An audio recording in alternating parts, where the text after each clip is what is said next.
welcome back to my channel. My name is DebbyoJe. If you're new and you haven't seen any of my old videos, please click on the videos at the side of your screen to watch, and don't forget to hit that red subscribe button down below. Today I have a highly requested video for you guys, and yes, we are going to be talking about the most controversial eyeshadow palette that the beauty industry has recently seen. You guessed right. It's the Anastasia Beverly Hills Subculture Palette. I'm going to be showing you guys how I came up with this look. I'm going to be giving you guys my thoughts on the palette, all the tea you need to know about this palette. If you've been thinking of buying it, this is the right video for you to watch. I'm not going to give you guys any spoilers. You have to watch the video if you want to find out how I achieved this look. So yes, don't forget to comment, like, share, and subscribe to my channel if you're not already subscribed. And I'll definitely see you guys in my next video. Thanks for all the love and support. So guys, we're going to dive right into this palette and see what it has to offer. I really hope this comes out well, because I don't want to feel like I've wasted my money. This is literally the first time I'm opening this palette, as you guys can see. The palette also comes with a blending brush. It's a dual-ended brush actually. So guys, I'm going to be taking this Roxy shade from the palette, and I'm just going to use that as my transition color. Guys, the fallout on this palette, my palette is falling out. Look at that shadow gathered there. Anyway, I don't really mind the fallout, to be honest, because I will use the shadow that's falling out at the bottom, and I'm not going to be digging my brush in. So I'm just going to put that. Oh wow, this shade is really pigmented. It's more pigmented than I expected, so I have to like really tap it off. Oh, I forgot to tell you guys, I already primed my eyes, and I used the LA Girl Pro Concealer in Fawn, and I also used the Sacha Buttercup setting powder to prime my eyes. This palette is falling out seriously. As long as it blends, like if it likes, it can fall out, I don't mind. But like all this excess eyeshadow I have to tap off though. I don't even know if this color is showing up on my like transition area. Like it's just falling onto my lid. Okay, so now I'm going to pick up All Star. I'm just trying to see if that is falling out as well. It's falling out, but not as badly as Roxy. These shadows are very no, forget the fallout, they're very pigmented, and I actually like that. I like the pigment that comes with these shadows. I honestly like this All Star color. So what I did was I literally just put a bit of All Star, and then I went back in with the brush I used to blend Roxy to blend out the All Star. I feel like the kind of fallout that All Star has is the kind of fallout that like eyeshadow should have if it's pressed. I'm also going to use the blending brush that comes with the palette, and I'm just going to use that to diffuse the two colors together. So now I'm going to go into this color called Axis, and it's a really dark green, and I'm just going to place that on the outer and inner corners of my eye. You guys, these shadows are so pigmented. Axis is falling out as well. I don't know if you guys can see, like the fallout on Axis is almost as bad as Roxy. These shadows are falling out, guys, but they're pigmented. I don't know. So I put Axis in the outer and inner corner of my eye, and I'm just going to take a small blending brush, and I'm just going to try and blend Axis into All Star. So the color is getting darker as I blend. It's literally getting darker. It's starting to look black. As long as it transitions into All Star nicely, it'll be fine. So I'm going back in with Axis, and I'm just using it to redefine the area where it's looking black. And instead of using my clean blending brush, I'm going to use the brush I used to blend All Star, and I'm just going to use that to blend it instead. No, you guys, my palette cannot be bad. I'm the most optimistic person about this palette, and this palette must not be bad. Okay, so instead of blending the eyeshadow, I'm just going to be tapping it into my crease. Let me see if that works better. I'm just going to tap it into my crease.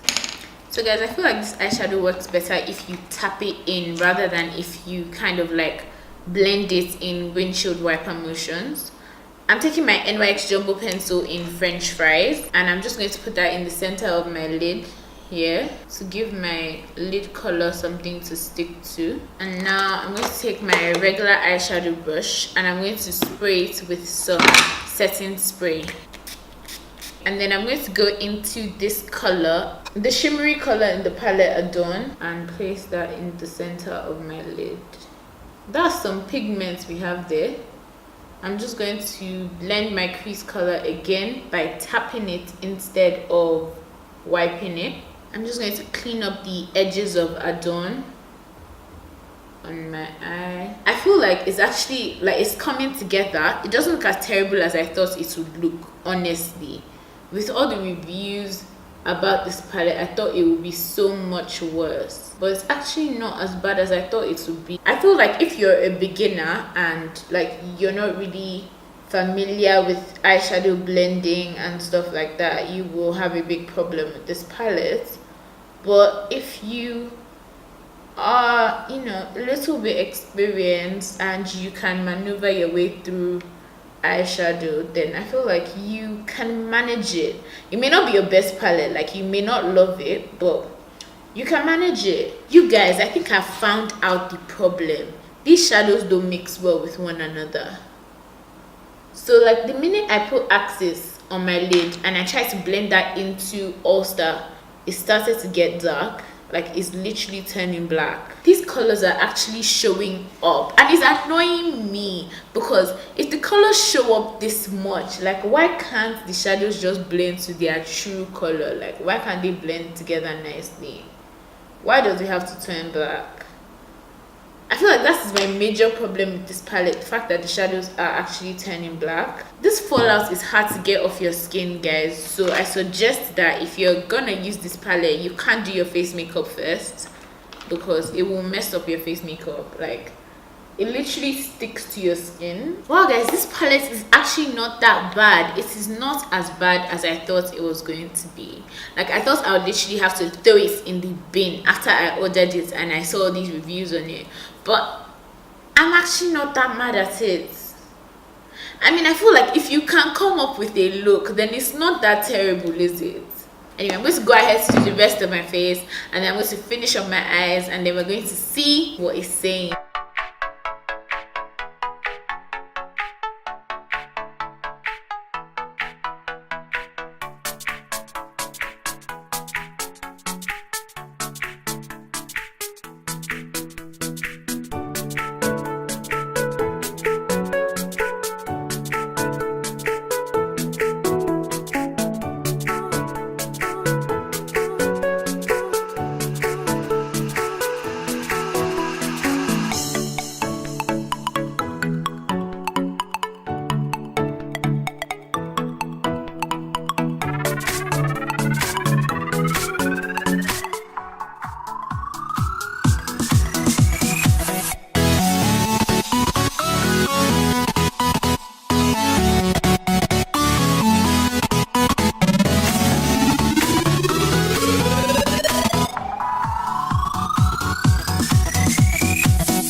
So guys, I'm going back into my eyes and I'm going to take All Star here and I'm going to smudge that on my lower lash line, just right there.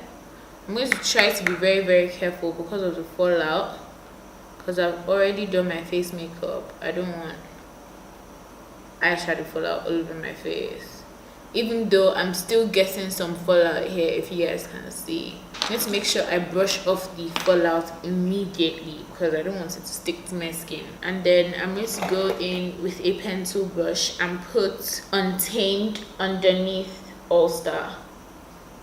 I'm just using a very random liquid eyeliner.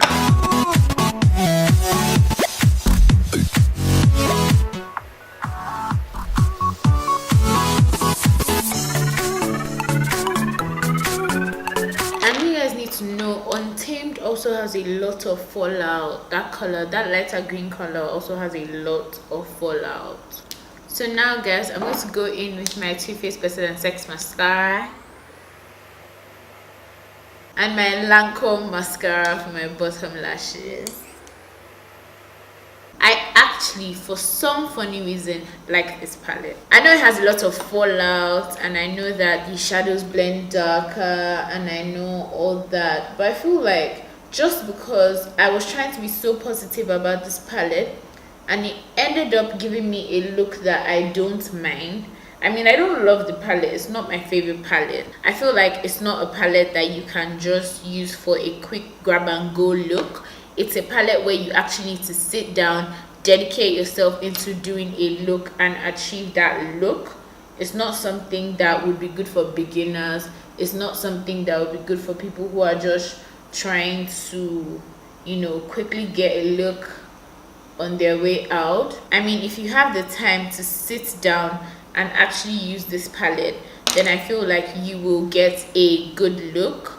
But if you don't have the time to sit down and use the palette, then definitely this palette is not for you. I don't feel terrible about this palette. I don't regret spending money on this palette because I feel like it's something I can still maneuver and try and use. I was going to highlight my brow bone, and then I thought to go in with Cube, but it looks so white. I'm not even sure. So I'm just going to use it as an inner corner highlight instead. I have a pink inner corner highlight. I was not expecting pink. Thank God I did not use that to set my brow bone. Like, it would have not been cute.